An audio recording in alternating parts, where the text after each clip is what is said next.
ചെങ്കടലിൽ ചരക്ക് കപ്പലുകൾക്ക് നേരെ തുടർച്ചയായിട്ടുള്ള ആക്രമണമാണ് ഹൂതികൾ നടത്തിപ്പോരുന്നത്. അങ്ങനെ ഹൂതികളുടെ ഈ ആക്രമണത്തിനൊരു അടിവരയിടുക എന്നുള്ള രീതിയിൽ കഴിഞ്ഞ ദിവസം അമേരിക്കയും ബ്രിട്ടനും സംയുക്തമായൊരു സൈനിക തിരിച്ചടി നൽകിയിട്ടുണ്ടായിരുന്നു. ഹൂതികളുടെ പ്രധാന കേന്ദ്രങ്ങളൊക്കെ തന്നെ തകർത്ത് തരിപ്പണമാക്കി തന്നെയാണ് ഒരു വലിയ മിസൈൽ ആക്രമണം, വ്യോമാക്രമണം തന്നെയാണ് നടത്തിയത്.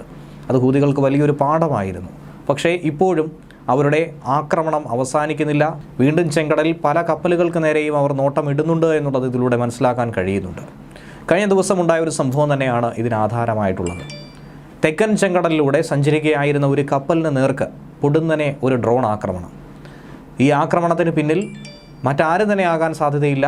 യമനിലെ ഹൂതി വിമതർ തന്നെ ആയിരിക്കുമെന്നുള്ളത് അമേരിക്കൻ, ബ്രിട്ടൻ നാവികസേനകൾ സംശയിക്കുന്നുണ്ട്.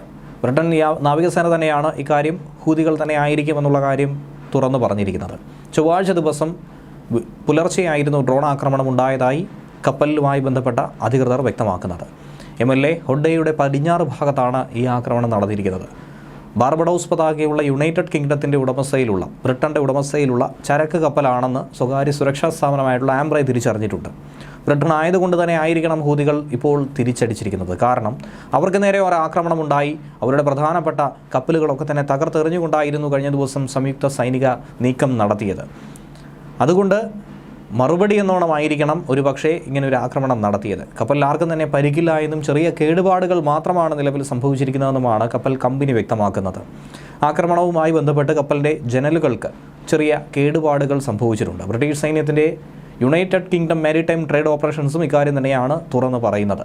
പക്ഷേ ഹൂതികൾ തന്നെയാണെന്നുള്ള കാര്യം പൂർണ്ണമായും ഉറപ്പിച്ച് പറയാൻ കഴിയുന്നില്ല. കാരണം എന്തെന്നാൽ ഇതുവരെയും ഒരു ഗ്രൂപ്പും ഈ ആക്രമണത്തിൻ്റെ ഉത്തരവാദിത്തം ഏറ്റെടുത്ത് രംഗത്ത് വന്നിട്ടില്ല. പക്ഷേ എന്നിരുന്നാൽ പോലും ഇറാൻ്റെ പിന്തുണയുള്ള യമനിലെ ഹൂതി വിമതർ തന്നെയായിരിക്കും ഇതിനുള്ള എല്ലാവിധ നീക്കവും നടത്തിയിരിക്കുന്നത് എന്നുള്ളതിൽ ഒരു സംശയവും വേണ്ട എന്നാണ് ബ്രിട്ടീഷ് മാരിടൈമും തുറന്നു പറയുന്നത്.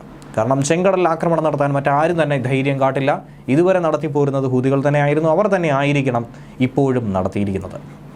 നവംബർ മുതൽ ഈ മാസം വരെ ഹമാസിനെതിരെ ഗാസയിൽ ഇസ്രയേൽ സൈന്യത്തിൻ്റെ ആക്രമണം നടക്കുന്ന സാഹചര്യത്തിൽ ഇതുമായി ബന്ധപ്പെട്ട് ചെങ്കടലിൽ ചരക്ക് കപ്പൽ നീക്കത്തെ ഒക്കെ തന്നെ ആക്രമിക്കുന്ന രീതിയിൽ ഏതു രാജ്യത്തിൻ്റെ കപ്പൽ പോയായിരുന്നാലും ഇസ്രയേലുമായി ബന്ധമുണ്ടെന്ന് ആരോപിച്ച് അവർ പലതരത്തിലുള്ള ആക്രമണം നടത്തിപ്പോരുന്നു. അത് സംഘർഷ സാധ്യത കൂടുതൽ വിപുലമാക്കുകയാണ് ചെയ്യുന്നത്. മറ്റു രാജ്യങ്ങളെ കൂടി കളത്തിലിറക്കേണ്ട ഒരു നീക്കമാണ് ഹൂതികൾ ഇതിലൂടെ ലക്ഷ്യം വെക്കുന്നതെന്നുള്ള കാര്യം വളരെ വ്യക്തമാണ്. അങ്ങനെ പരക്കെ ആക്രമണം നടത്തിയ ഹൂതികൾക്ക് തിരിച്ചടി നൽകുകയാണ് ഇപ്പോൾ ചെയ്തുകൊണ്ടിരിക്കുന്നത്.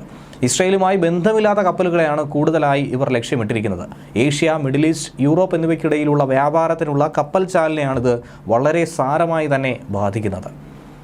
കഴിഞ്ഞ ആഴ്ചകളിലായിരുന്നു അമേരിക്കയും ബ്രിട്ടനും ചേർന്നുകൊണ്ട് മറ്റ് സഖ്യകക്ഷികളുടെ പിന്തുണയോടെ ഹൂതിയുടെ കേന്ദ്രങ്ങൾ മുഴുവനായി തകർത്ത് തരിപ്പണമാക്കുന്ന രീതിയിൽ ശക്തമായ ആക്രമണം നടത്തിയത്.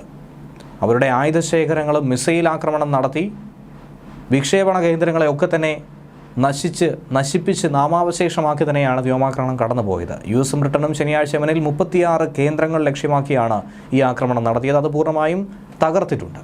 അതേസമയം മറുഭാഗത്ത് ഇറാഖിലും സിറിയയിലും അമേരിക്ക നടത്തിയ വ്യോമാക്രമണത്തെ റഷ്യയും ചൈനയും എതിർത്തു എന്നുള്ള ഒരു വാർത്തയും പുറത്തു വരുന്നുണ്ട്.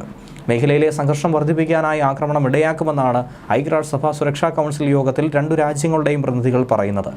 നവംബറിൽ നടക്കാനിരിക്കുന്ന അമേരിക്കൻ പ്രസിഡന്റ് തിരഞ്ഞെടുപ്പ് പ്രചാരണവുമായി ബന്ധപ്പെട്ട് ഈ ആക്രമണത്തിന് ബന്ധമുണ്ടെന്നാണ് റഷ്യയുടെ UN അംബാസഡർ വാസിലി നെബൻസിയ ആരോപിക്കുന്നത്. പ്രസിഡന്റ് ജോ ബൈഡന്റെ ഭരണത്തിൻ്റെ വിനാശകരമായ പ്രതിച്ഛായ ഉയർത്താനുള്ള ആഗ്രഹം ഇതിന് പിന്നിൽ കാണും.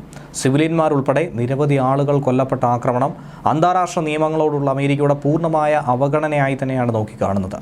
ഇറാൻ ഉൾപ്പെടെ മിഡിൽ ഈസ്റ്റിലെ രാജ്യങ്ങളെ പ്രാദേശിക സംഘർഷത്തിലേക്ക് വലിച്ചിഴയ്ക്കാനാണ് അമേരിക്ക ഇതിലൂടെ ശ്രമിക്കുന്നതെന്നും വാസിലി നെബൻസിയ വ്യക്തമാക്കുന്നുണ്ട്. അമേരിക്കയിലെ ആഭ്യന്തര രാഷ്ട്രീയം തന്നെയാണ് ഈ ആക്രമണത്തിന് പ്രേരണ എന്നുള്ള ഒരു ആരോപണം നിലവിൽ ഉയർന്നു കേൾക്കുന്നുണ്ട്. സിറിയൻ പ്രതിനിധിയാണ് കാര്യം പറയുന്നത്. പ്രസിഡന്റ് തിരഞ്ഞെടുപ്പ് മുന്നിൽ കണ്ട് കൂട്ടായ സുരക്ഷയുടെ തത്വങ്ങളെ തുരങ്കം വെച്ചുള്ള പ്രവർത്തനങ്ങളാണ് അവർ നടത്തുന്നത്. അതിനെ പൂർണ്ണമായും എതിർക്കുമെന്നും ഇതിലൂടെ തന്നെ അവർ വ്യക്തമാക്കിയിട്ടുണ്ട്. മലയാളി വാർത്താ plus, like, share and subscribe.